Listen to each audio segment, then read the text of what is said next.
Hundreds of pro-coup protesters filled the streets of Niger's capital in the wake of hard-hitting sanctions. All Nigerians, all supporters are backing the CNSP, the junta in power. And we are against the sanctions imposed by ECOWAS, says this demonstrator.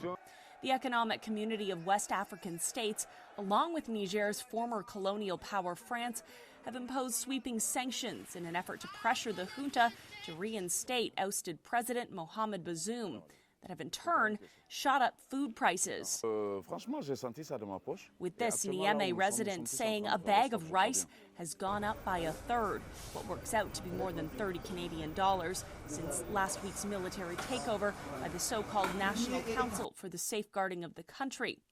After failed mediation efforts this week, ECOWAS says it could authorize force if Bazoum is not back in power by Sunday. Global Affairs Canada supporting the bloc's call for his reinstatement within that time frame. But a junta spokesperson says they will not bow down to pressure. Any aggression or attempted aggression against the state of Niger will be met with an immediate and unannounced response by Niger's defense and security forces. Niger's democratically elected president says he's being held hostage, calling on the U.S. and international community to help restore constitutional order in a Washington Post op-ed, where he writes, in part, the entire Central Sahel region could fall to Russian influence via the Wagner Group, whose brutal terrorism has been on full display in Ukraine.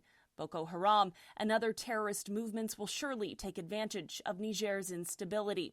In response, the Kremlin says any interference from non-regional powers such as the United States and Niger is unlikely to improve the situation.